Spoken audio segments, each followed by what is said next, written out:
Hello, hello. Happy Wednesday, everybody. I hope everybody is doing well today. Jamie here. I am currently live on my Facebook group, Financial Literacy for Women Business Owners. If you're not a member, come over and join us, jamietrell.com/group. We are over 30K strong over there, so come on over and join us. Also, I'm going live right now on my YouTube channel. So if you're watching me over there, make sure that you subscribe. And this is also on my business page. So hey guys, happy Wednesday. Let me know when you are here so that I know you can hear me. So today we're going to talk about something that was actually spurred on by a post that came up in the group. So I thought it was a really, really good topic to jump into because it got a ton of engagement. So the post I'm talking about came up in the group was a post about I'm going to owe taxes this year. I know that I am going to have some money to owe when I file my 2020 tax return, and therefore right now. And that post got over 300 comments, I think. And so it was a really interesting discussion just to see what other business owners were saying. And it really got me thinking about the fact that this is a really good topic right now because we're sitting here in December, right? So some of you guys may be in that boat where you're trying to figure out what to do because you know you're probably going to have to write a big tax check coming up soon. So you're trying to figure out if there's any way to avoid that, what the best ways to do it are, what the not so great ways to do it are. So I thought it was the perfect opportunity to do a live on this very topic. So I see Yvette, good morning. Good morning. Tell me you're here. I see you guys watching, but I don't see you commenting much. So tell me you're here. Tell me how your day's going. Where are you watching me from? And we're going to jump on into this topic. So I'm going to cover this in two ways. I'm going to cover the do's and the don'ts. I think I'm going to cover the don'ts first because I think that a lot of those are common misconceptions about the best way to handle it if you're going to owe taxes, what you should do, right? And then I'm going to talk about the do's, right? So the first thing is, so I know you guys have this problem. This is a very, very common problem that a lot of business owners face. And let's talk about why this happens to begin with. Let's kind of take it back. Why is it that at the end of the year, we end up owing taxes as a business owner? Well, it can be a few different reasons that this comes up. But most typically, we either didn't pay enough in during the year, right, in estimated taxes. So oftentimes as business owners, we hopefully should be paying estimated taxes throughout the year. That means we're making a quarterly tax payment every quarter of the year to the IRS. It's kind of similar to the withholding tax that if you are working for a business, they take a part of your paycheck before they even give it to you and they give it to the government. Well, when we're business owners, we get that full amount. And if we don't have a good system, and you guys know I love systems for saving for the amount that we are going to owe, and if we aren't necessarily putting that money aside, or maybe we are, and we just aren't putting enough aside and we aren't paying those estimated taxes, or maybe we just misestimated the taxes that we needed to pay. A lot of times estimated tax payments, quarterly tax payments, if you're working with a CPA, are just based off of last year. So the point of them is really to make sure you don't run into interest and penalties. And as long as you pay ultimately what you paid in last year, you won't run into interest and penalties. But that doesn't mean you won't have a big amount that you're going to have to pay at the end of the year, especially if your business was more profitable this year than last. So that's oftentimes what happens to people. I see it a lot when people maybe had a business for a little while and didn't really have a whole heck of a lot in taxes because their business wasn't overly profitable in the beginning. And then they had a big year and they hadn't prepared for it. And they got to the end of the year and realized they had a massive check to write. So that's not where we want to be. We don't want to be in that space where we feel like we just weren't prepared for this. Now, obviously, that means new systems. So the first thing, if you're in this boat, I want you to commit that 2021 is going to be different. And I'll tell you at the end of this how we can talk about a system to make us not in this position where we're more prepared for this. But let's talk about if you are in that situation. You are in the situation where you didn't pay estimated taxes or you didn't pay enough in estimated taxes, and you're realizing now that you're going to owe taxes. Now, importantly, if you don't know if you're going to owe taxes or not, that is something that is important to know. And the way that you know that is by really looking and seeing what is your revenue and your expense and really doing an analysis of how much you're going to owe in taxes. So the best way to do that is really with a CPA. If you want to see if you're going to have to owe taxes, I usually say the best thing to do is talk to somebody before the end of the year, because some of the things that you could do, right, to avoid that go away roughly around the end of the year. And there's not as many things that you might be able to do. So it's a good time, if you haven't, to sit down and talk to a CPA and at least do that first exercise of figuring out what taxes you are going to owe. But if you know, or you're pretty sure you're going to owe some taxes at the end of the year or when you file your next tax return, then let's talk about it. So really quickly, I'm just going to look. So this is interesting that your accountant never told you about quarterly tax payments. So these are the conversations you definitely want to have with your accountant, because any accountant should be telling you to make quarterly tax payments if you are a business owner and if you are profitable. So if you have never done that before and if they've never talked to you about it, then I would definitely approach them and maybe even consider, if you're not comfortable with your accountant, if you don't feel like they're giving you all the information, we do have a preferred vendors list. I wish I had linked it, but just go to jamietroll.com and then go to the tab for preferred vendors. We have CPAs, we have bookkeepers, we have small business lawyers, we have personal financial planners. We have all the people that you need to surround yourself with to get the support that you need from a service perspective. So make sure that you check that out if you don't feel like you're getting the information that you need, or even maybe if you don't feel like you can ask your accountant the questions you want to ask them, you should feel comfortable talking to your accountant about all of this. And if you don't, or you feel like they're going to judge you for not knowing, you need a new accountant. I'll tell you that right now.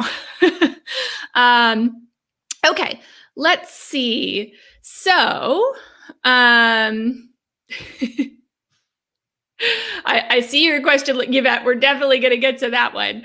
Okay, so I'm going to tell you a couple of the don'ts. Okay, so these were things that came up in the thread that I'm talking about. And for those of you that missed the beginning of this entire live was spurred by a thread in the group that got over 300 comments about someone who was going to owe $10,000 in taxes and trying to figure out what to do.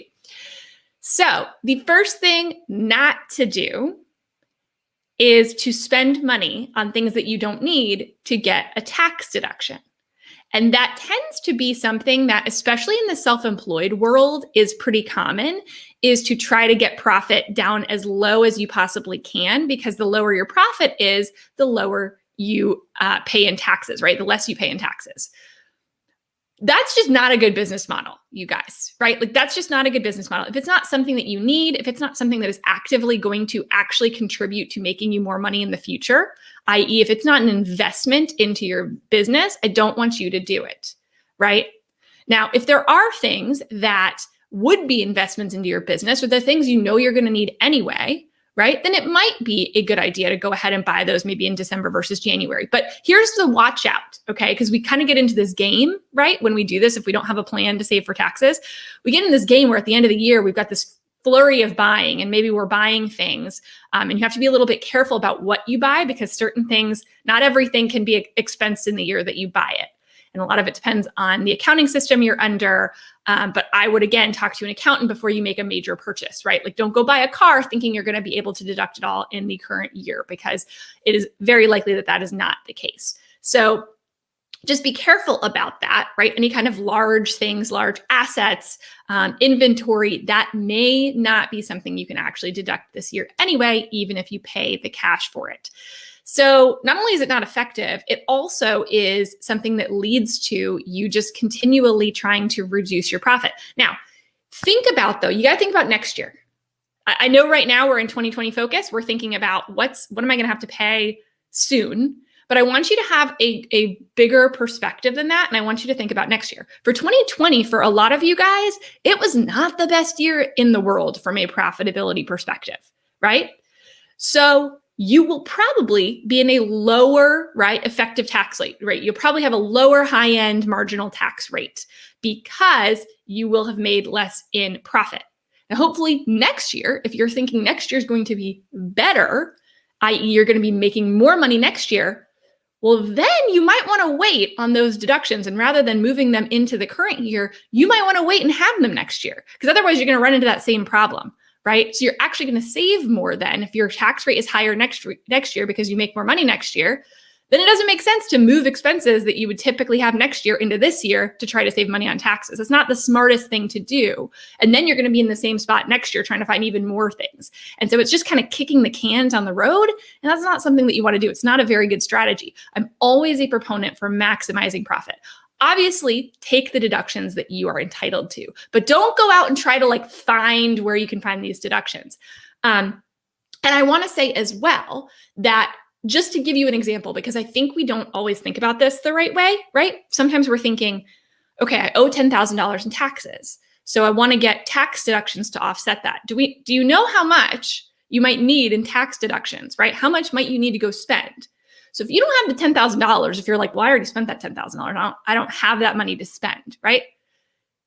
If you wanted to find enough tax deductions to offset that $10,000 in taxes, okay? Let's say you were in the 25% marginal tax bracket. All right, we're just going to make that up for now, but let's say it was 25%.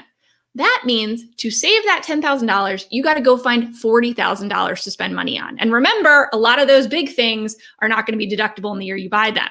So you got to find a bunch of little stuff to go spend $40,000 worth of money on, and then you save $10,000.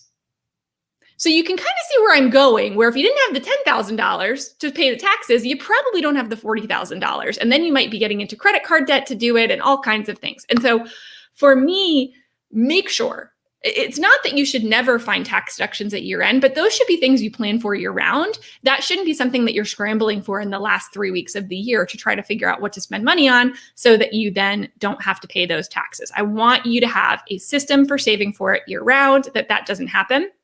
And don't make heated decisions because of the tax bill that's due most closely to now.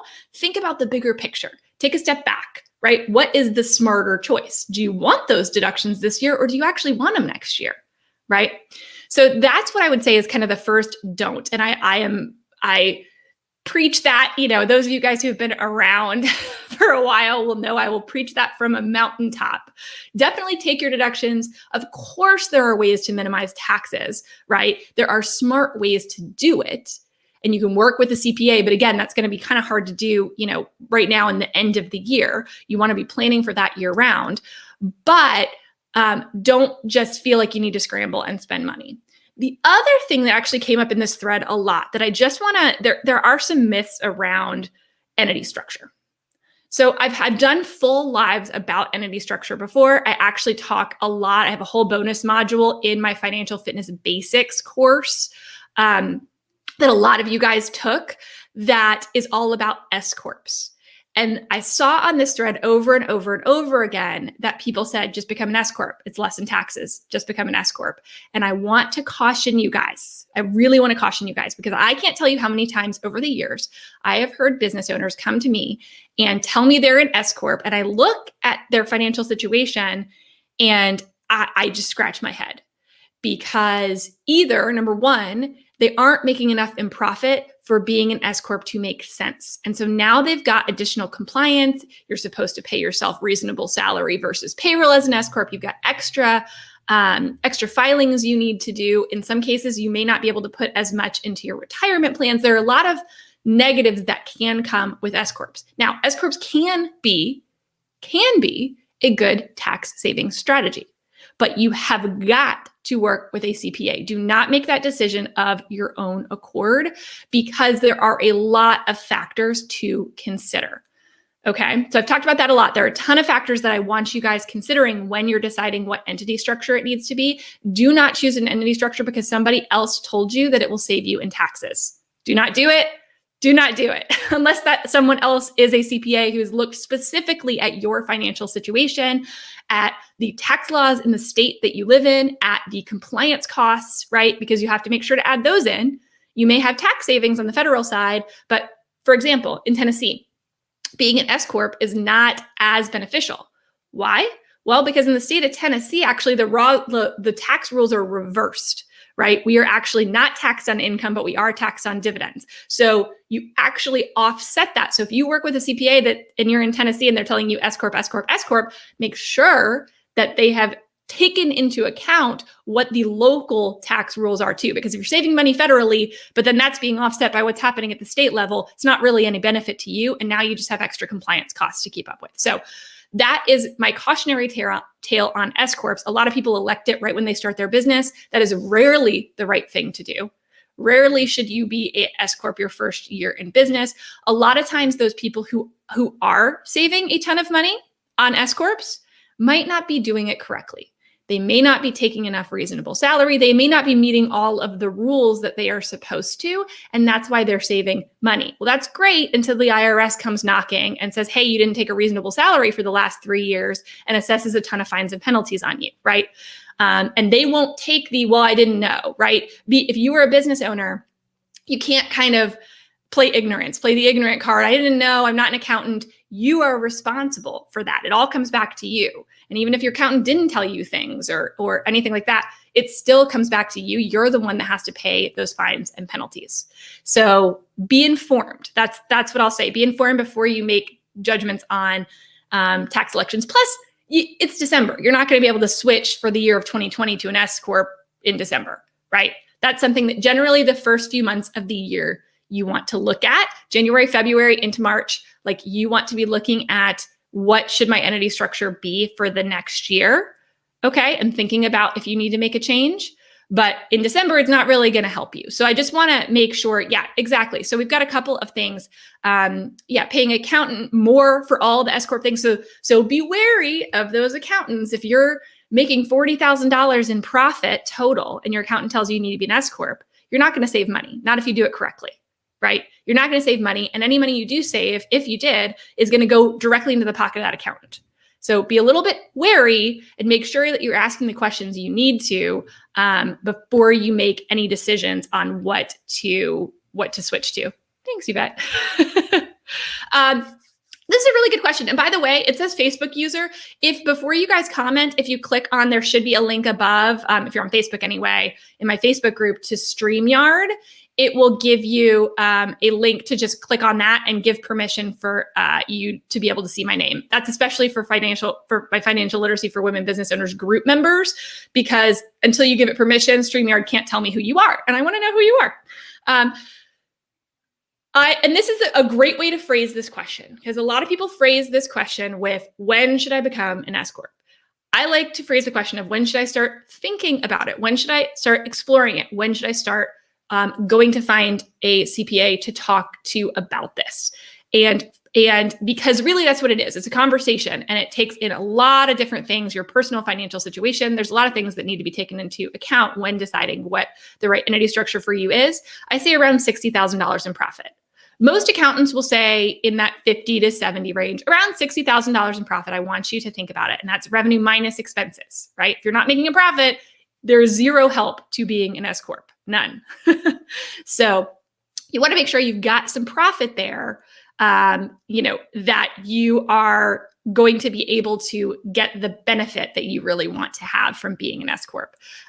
So again, I have other trainings on this, and Financial Fitness Basics has a whole bonus module about what are all the things you need to do as an S Corp. How do you stay out of trouble with it and actually make sure that you're saving taxes? So if you, and that's jamietrell.com/basics. That's a different link than what I have above. If that's where you're at and you want to know more about entity structure, what are the different taxes that I pay? How are they calculated? I walk through how to make estimated taxes in there. So that's a great place if you are just trying to get the basics, the 101 of accounting, finance, and taxes for entrepreneurs. Okay. So I told you the don'ts. Those are my major don'ts.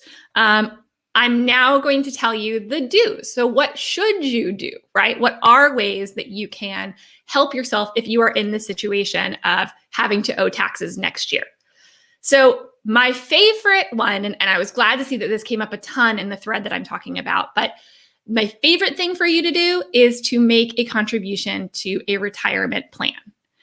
And not every retirement plan will have the impact of lowering your taxes today. So that's important to note. I'm probably going to bring on one of my preferred vendors soon to do a talk specifically about retirement planning and the different types of retirement plans.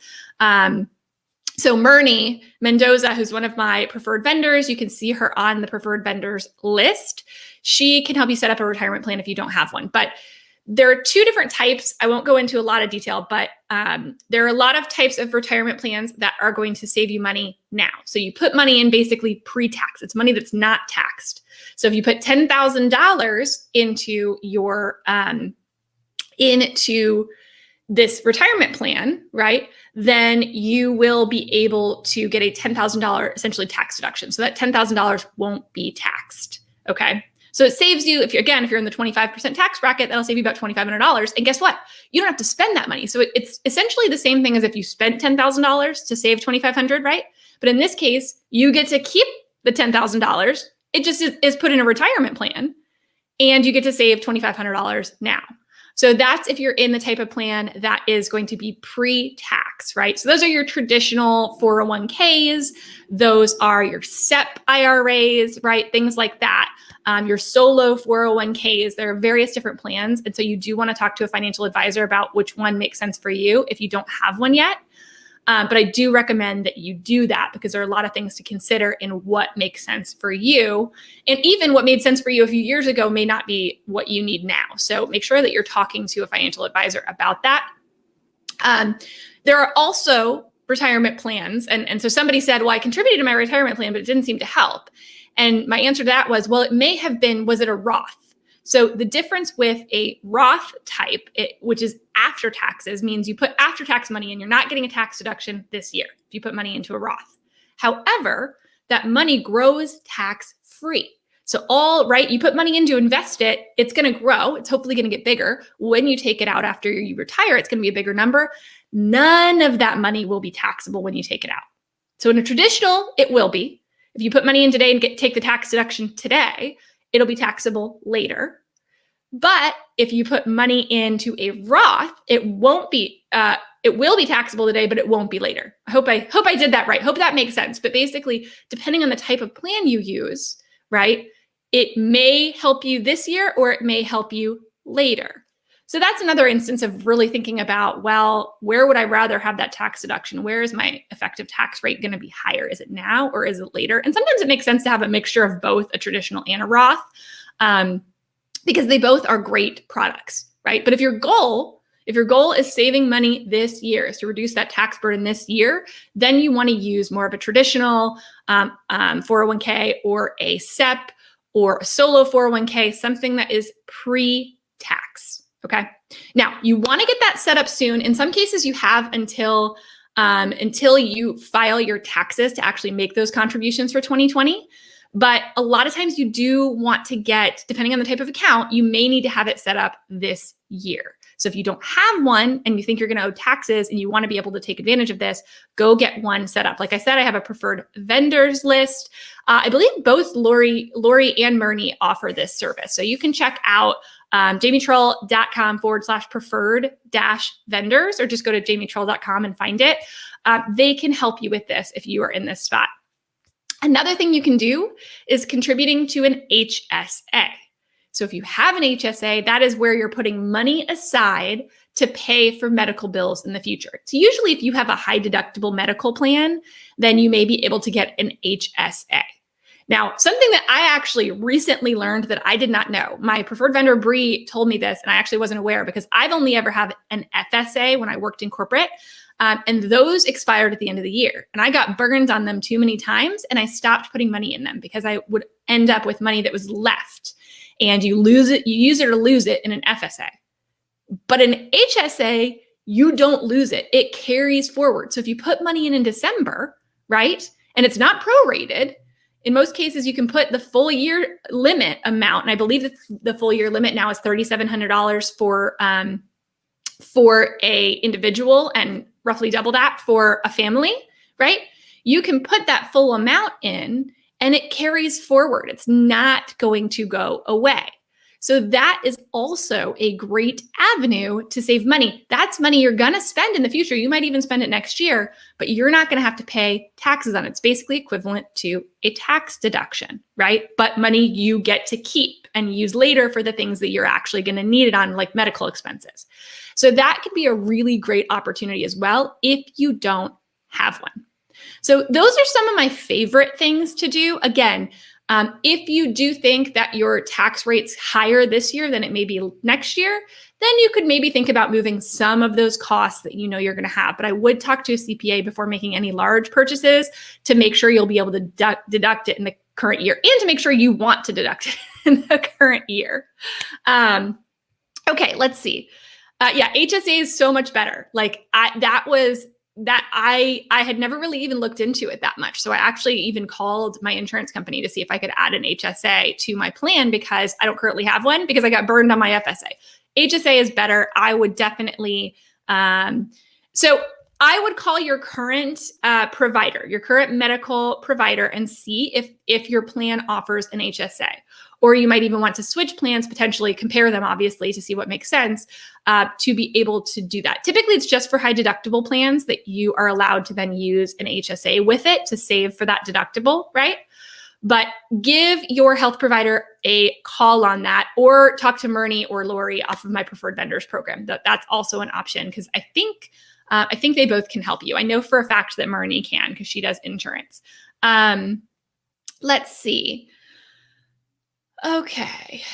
So I think I got to all the questions. So let me know if you have questions about this, you guys.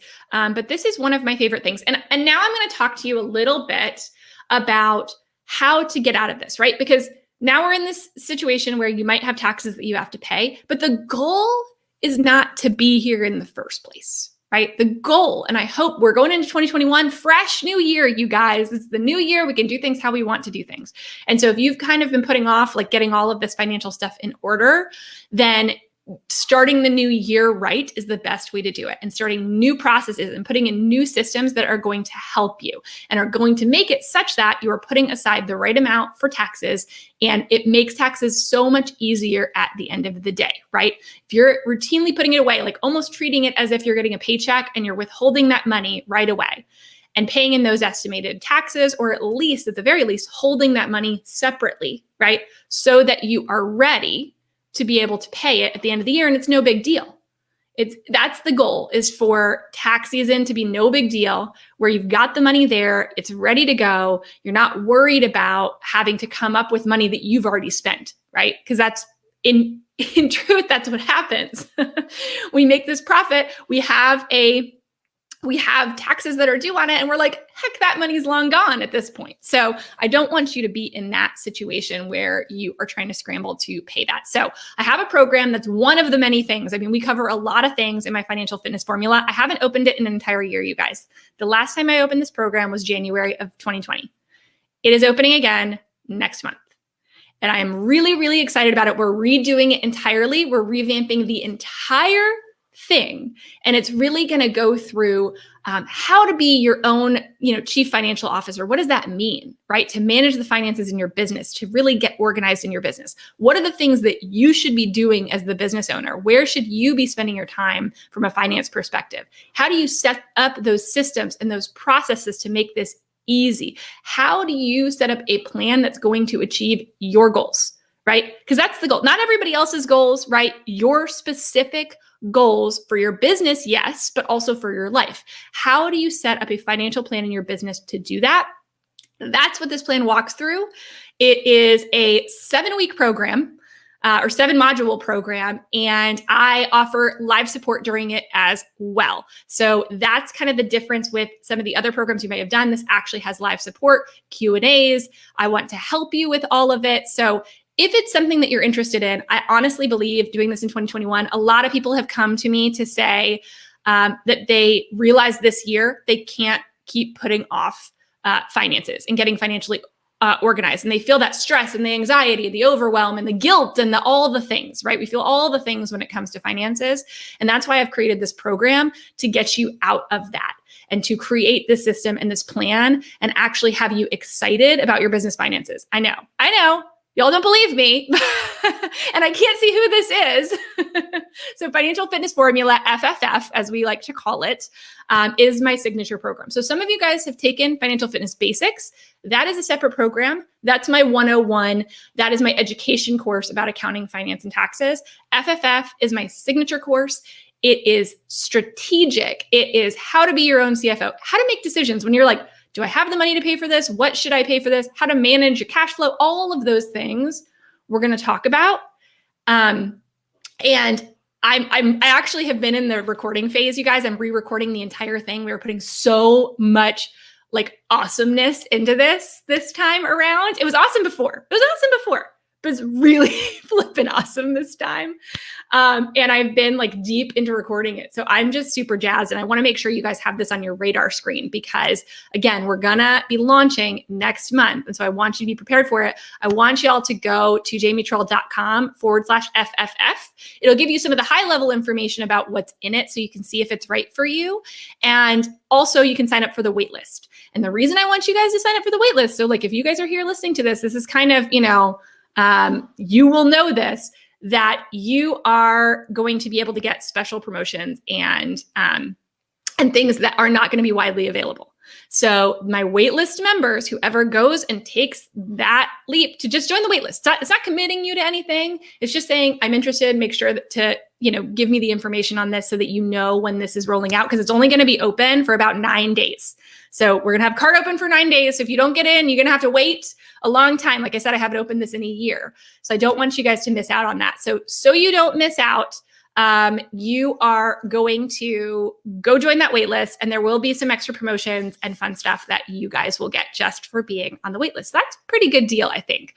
Yay, we've got people. Oops. Oh no, it's going to be great. Yeah, good. I'm glad you're on the wait list. Tell me if you join. Go join right now and then tell me if you join. I'll put your face up here and make sure that you give me permission so I can see your name because let's see. Yes. So FFF is great it is both for product-based businesses and for service-based businesses. And the things that differ, I give you templates for both. So if you want extra templates and plug and play worksheets, that's what I'm known for, you guys. I love my plug and play worksheets. You probably have some of them, but I have some awesome plug and play worksheets, and I do them differently if you're service-based or if you're product-based. So it's great for product-based. We go through profit margins. We talk about, markups and all of that and help you set your prices. Like there's so much in it that's great for retail as well. Oh, it's Jenny. Good. Jenny said she loved. Jenny is one of my Founder Circle members from last year. So Jenny says it's great. So you guys should join. Let's see. Yay. I'm so glad. I can't see who it is. I can't see. And we're just joining the wait list. So it's easy, right? All you got to do is put your name and your email in, and that's all. You're not committing to anything at all. Joined. How do you get on the wait list? jamietrell.com/FFF. It's also linked above on Facebook, Cheryl. So that's where you will find it. I think I mispronounced. Pronounce your name for me at some point. Chevril?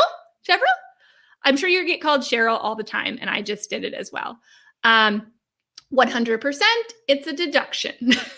Now, again, it's an investment deduction. These are the kinds of things, though, that I think are great to invest in your business, right? This is something that will help you drive revenue in the future, that will help you drive profit in the future, that will help put money into your pocket. So yes, it's a tax deduction for your business when you buy it. Somebody asked me about the price. We're still finalizing prices. So I haven't announced the price yet. I'm thinking about offering maybe 2 different tiers of pricing. But again, get on the wait list because there will be some additional promotions and you don't want to miss out on that if you're on the wait list. Thank you. So this is a great question. You do not need to do FFB before FFF. So Financial Fitness Basics is my basic program. You do not need to do that. In fact, a lot of people will just go straight into Financial Fitness Formula. They're different, right? So it depends on what you're looking for. Financial Fitness Basics is great for, I want to understand the basics. What different kinds of taxes do I need to pay? What are the differences between the entity structures? What are my financial statements? That if you really want to understand that, you can do that. And honestly, you can do that in as little as 3 days. It's only a 3-module course, but it's a great course. And so it can really help give you that base knowledge. But Financial Fitness Formula is more from the strategic standpoint. It's setting prices and looking at profit margins. It's looking into our costs to figure out what we need to put where. It's building a budget and a profit plan for yourself. So you guys get to see my, trademark profit plan, which I'm really excited. We're kind of rolling that out a little bit new this year. And it basically goes through where to put your money to achieve your specific goal. It's personalized to you. So we even go through some mindset and some goal planning in the beginning, and then we work our way kind of into the numbers and start creating that plan for you. And then at the end of it, you're going to have a budget, you're going to have a profit plan, you're going to have a forecast for 5 years, you guys, that you can forecast out, and you're going to use all my plug and play templates to make it easy to do.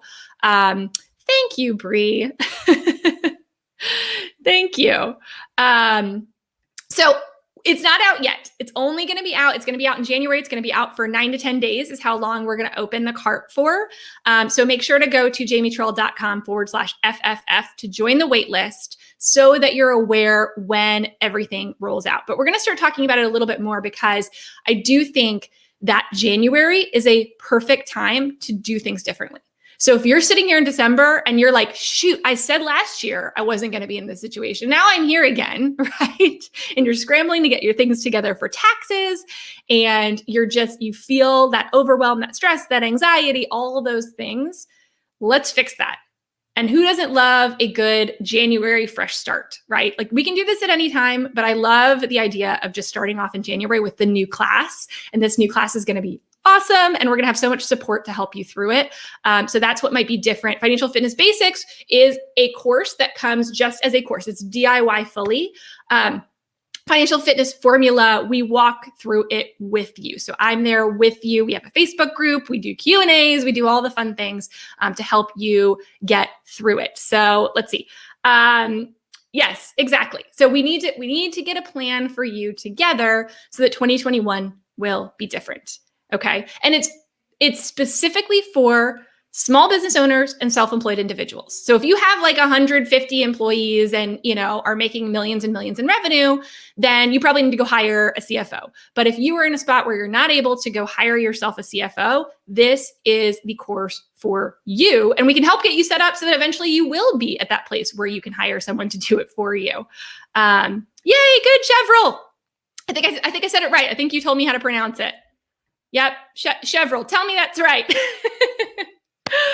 Okay, guys. Well, I'm going to let you go, but make sure you go and join the waitlist. Again, jamietrell.com/FFF. You'll be hearing more about it over the coming weeks as we kind of get ramped up for this big launch. So I just want to make sure that you are in the know with everything. So we will announce more, including pricing and the promotions and things like that into the future. But go take a look at the waitlist, and hopefully I see you joining it. And let's see. Yay, I'm so glad. Yes, it is. Yes, it is for so many of you guys. It's built with you guys in mind. I built it from talking to people in the Facebook group and really seeing where they're running into challenges. It is built fully for you guys. I mean, honestly, with you guys in mind, and even with, your faces in my mind and your types of businesses in my mind. So yay, so glad.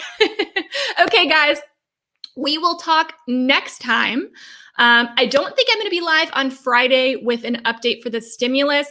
There's not really any major updates to tell you right now. Anyway, it's still kind of talks are ongoing, right? I'm in a conference this week. If anything does happen, I'll jump on and make sure to tell you or ask in the group. But I will see you next Wednesday. Bye, guys.